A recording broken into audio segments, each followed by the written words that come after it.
Une actualité riche de contenu pour le MEDEF Réunion cette année. Découvrons quelques moments forts des manifestations de l'organisation et surtout comment ceux qui ne font pas partie du MEDEF Réunion voient l'action patronale. Au sommaire, économie, école-entreprise, la formation et le social.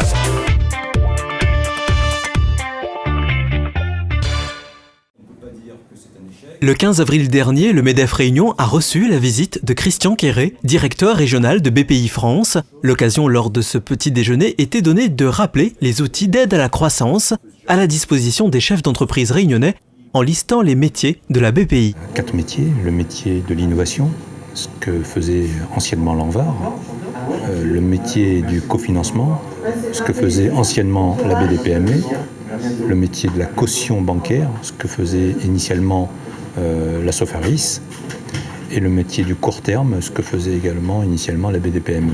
Il apparaissait important pour le MEDEF Réunion de porter cette information à ses adhérents, tant la dynamique est réelle. Plus de 250 interventions ont pu être effectuées à la Réunion pour un montant global de 20 millions d'euros de risques. Et dont plus de 10 millions d'euros, d'ailleurs c'est entre 10 et 15 millions d'euros en cofinancement.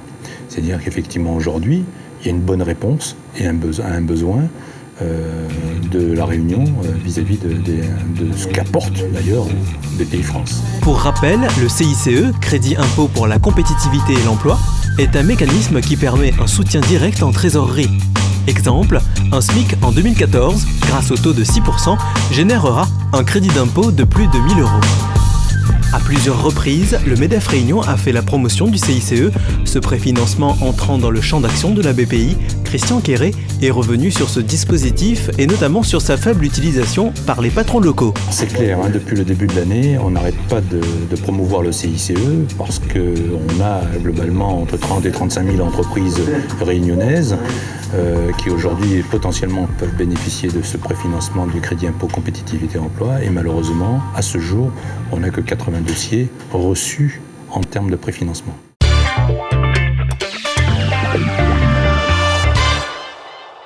Le 26 mars 2014, c'est au Cinépalme qu'a eu lieu le grand rassemblement école-entreprise du premier semestre. Une rencontre des chefs, entendez chefs d'établissement, chefs d'entreprise, qui a tenu toutes ses promesses en rappelant encore et encore une volonté partagée de rapprochement. Insérer l'homme, le futur homme, dans la société. Alors, insérer dans la société, c'est un grand mot, et comment le faire ?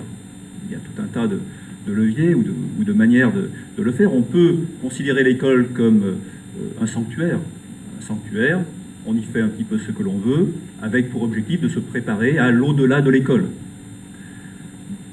Ça marche plus ou moins bien, et je dirais que ça marche plutôt moins que bien.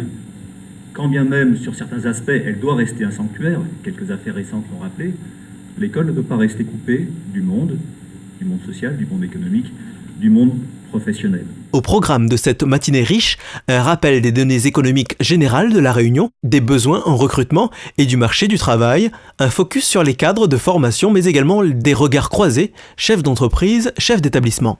Dans les entreprises, assez souvent, une évaluation qui est faite auprès des clients. Savoir si l'entreprise satisfait le client. Est-ce que l'établissement scolaire évalue la satisfaction de ses clients, c'est-à-dire ses élèves, ses étudiants? Globalement, non. C'est-à-dire qu'effectivement, après, chacun dans ses établissements peut faire des enquêtes. Notamment, ça se fait souvent quand on prépare le projet d'établissement. On essaye de réunir effectivement l'avis des élèves, des professeurs. Mais il n'y a pas de rapport. Les enseignants ne font pas un rapport sur leurs professeurs, sur l'établissement, sur la qualité de ce qu'ils vivent. Une influence qui témoigne du succès de la manifestation. Une centaine de chefs d'établissement ont échangé avec une trentaine de leurs homologues de l'économie. Des échanges nourris et instructifs. Au final, les participants retirent majoritairement une grande satisfaction. On est sur les mêmes valeurs au niveau de l'entreprise et de l'établissement. Donc on a un défi aussi à relever puisqu'on est face à de nouvelles générations. On appelait la génération Y, la génération Z, mais c'est de nouvelles générations et il faut qu'on s'adapte. Moi je suis convaincue que le chef d'entreprise le savait déjà, mais je pense qu'ils se sont rendus compte aussi que le monde de l'éducation nationale, c'est un monde très complexe. Le jeune n'a pas tant cherché ses savoirs que d'aborder avec lui le savoir-être. La prise de parole, la présentation, parce que ça, il y aura à le faire plus tard. Il n'y a pas de distance si grande que cela. Et effectivement, dans les établissements scolaires, dans les lycées, nous n'avons pas de soucis de chiffre d'affaires, de trésorerie, mais nous avons le souci de l'efficacité, de l'efficience, tout comme dans une entreprise. Et de ce point de vue-là, nous sommes exactement sur un pied d'égalité. Un des points d'orgue de la Semaine de l'Industrie s'est déroulé le 9 avril à travers la conférence intitulée « Les métiers de l'industrie, en finir avec les clichés ». Des industriels de l'automobile à l'agronutrition, en passant par les organisations représentatives, nombre d'acteurs de l'économie ont répondu présent afin de présenter la filière et mettre en lumière certains métiers porteurs à La Réunion et échanger avec les élèves. L'objectif de cette conférence était bien évidemment de les projeter sur leur avenir, de leur donner de l'ambition, soit par la poursuite d'études pour certains, soit bien évidemment pour l'intégration d'une entreprise et bien évidemment d'avoir envie d'évoluer. Les étudiants ont pu toucher du doigt leur futur métier à travers les témoignages des chefs d'entreprise présents, mais surtout en s'identifiant à des jeunes actifs récemment arrivés sur le marché du travail et occupant des postes à responsabilité comme Ludovic Basile, contremaître. Quand on parle de contremaître d'atelier, ça représente à gérer combien de personnes dans l'atelier, ça, en ce moment ? Nous, on est à 3 en termes de production. Donc à 24 ans, aujourd'hui, il va gérer 3 personnes. Donc c'est pas la peine d'attendre 50 ans pour être contremaître, en fait. Ces personnes sont plus âgées que vous ? Il y en a un plus jeune et un plus vieux. Alors donc l'expérience d'aujourd'hui, c'était une expérience très enrichissante pour moi et pour eux, je le pense, puisque ça permet de faire partager mon parcours et j'espère donner de l'intérêt au métier de l'industrie. La manifestation en quelques chiffres, 90 élèves, 7 chefs d'entreprise accompagnés de leurs jeunes, de quoi encourager les chefs de travaux présents à lancer un appel aux patrons. Nous pouvons accompagner les entreprises dans le cadre de leur innovation, de leur accompagnement, de leur modernisation, sur des projets de terminal pour le développement, l'analyse. On peut leur proposer des études, bien évidemment gratuites, qui leur permettra par la suite de pouvoir se développer ou innover. Et c'est aujourd'hui aussi mon rôle de chef de travaux de créer ces partenariats et d'amener l'entreprise dans l'école et l'école dans l'entreprise.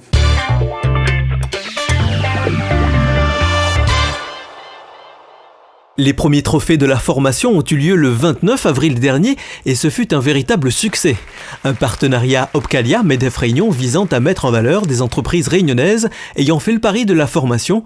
Une des candidates récompensées ce soir-là, Isabelle Ouaro, dirigeante d'un salon de coiffure, a choisi de miser sur des jeunes qui n'avaient pas obtenu leur diplôme. Donc on a voulu redonner une chance à ces jeunes-là pour finaliser en fait ce qu'ils avaient commencé et surtout leur donner la chance de la suite, d'avoir un travail et voilà, tout simplement. Je repars sur le trophée, du coup. C'est important pour vous d'avoir été récompensé ? Ah oui, oui, bien sûr. Bien sûr, là, c'est tout le travail qu'on a fait qui a été récompensé. Donc, on est quand même content et ça, c'est normal de recevoir ce trophée-là. Pour la délégation nationale d'Opcalia présente ce soir-là, le succès d'une telle manifestation ne fait également aucun doute. Je pense que c'est important de montrer, de mettre en valeur des exemples d'entreprises qui font, dans le domaine de la formation, dans le domaine de l'alternance, qui sont exemplaires.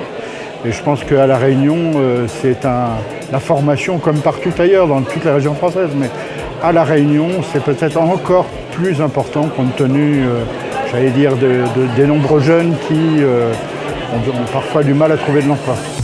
Les chiffres de la formation à La Réunion sont significatifs. Près de 35 millions d'euros de budget engagé au bénéfice de plus de 20 000 employés réunionnais. Et c'est dans la plus grande logique qu'en tant qu'organisme paritaire, Opcalia a par la voix de son président résumé le caractère homogène que se doit d'avoir un projet de formation. Une formation, c'est un salarié qui se forme, c'est une entreprise qui reçoit. Donc c'est un échange, il faut trouver un phénomène d'osmose qui permet effectivement de réaliser aux salariés ces projets.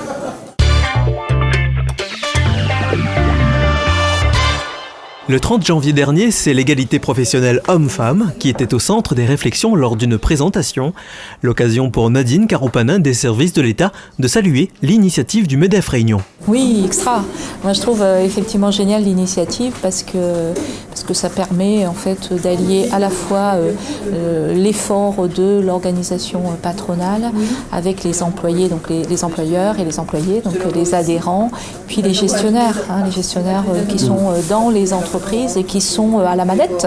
Pierre Mercader de la DIECT en a profité pour faire un rappel des obligations légales du chef d'entreprise en matière de lutte contre la discrimination, qu'elle soit directe ou indirecte, ainsi que des sanctions civiles et pénales encourues. Et c'est sur cette même thématique que l'Arvise est intervenue. Lorsque l'Arvise intervient, les chargés de mission de l'Arvise interviennent dans les entreprises, on essaye d'avoir une focale homme-femme dans l'entreprise, c'est-à-dire dans les indicateurs, dans les données démographiques de l'entreprise, et savoir quand on a travaillé sur l'organisation du travail, quand on travaille sur les aspects santé au travail. Pour bien se rendre compte des inégalités professionnelles, l'association Chance Égale a présenté des chiffres alarmants.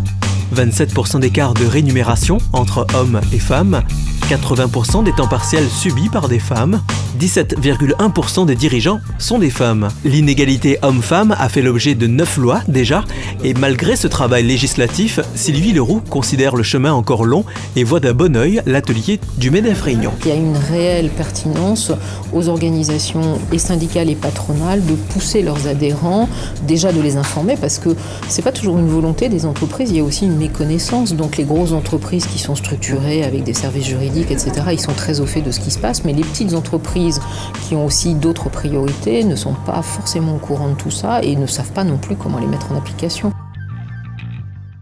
Anticiper les risques est au cœur du rôle du dirigeant d'entreprise.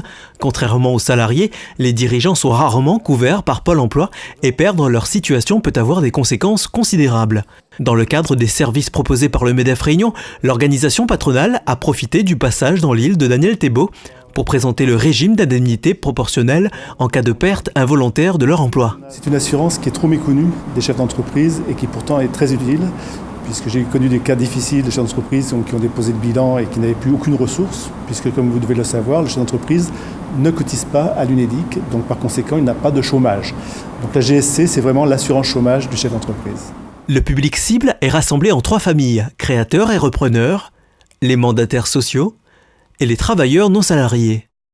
Le maître mot restant l'anticipation, c'est la raison pour laquelle un dispositif tout particulier a été créé pour le créateur afin de l'habituer aux bons réflexes. Et pour les créateurs, on a fait une offre effectivement maintenant, donc pour 380 € par an, le créateur d'entreprise peut, s'il a des difficultés, toucher plus de 5 000 € en fin.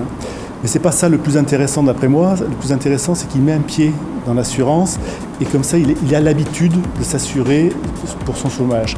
Parce que l'accident d'entreprise peut arriver au bout de 7 ans, au bout de 10 ans, on ne sait pas. De formules pour 3 durées d'indemnité allant de 12 à 24 mois, un dirigeant déclarant par exemple 20 000 € de revenus nets fiscal par an pourra en cas de coup dur être indemnisé à hauteur de 14 000 € pendant une année après avoir cotisé 796 €. Jean-Vincent Leperlier, un non-adhérent au MEDEF Réunion, a été très intéressé par la GSC. C'est pour ça que je me suis déplacé ce soir, parce que moi-même, chef d'entreprise, avec les difficultés qu'on rencontre sur le terrain, père de 2 enfants en concubinage. Donc je voudrais anticiper l'avenir. On ne sait pas ce qu'est fait demain, donc si on fonce à tête baissée demain, on regarde, on n'a pas cotisé, boum, l'entreprise ferme, il me reste quoi après? Rien.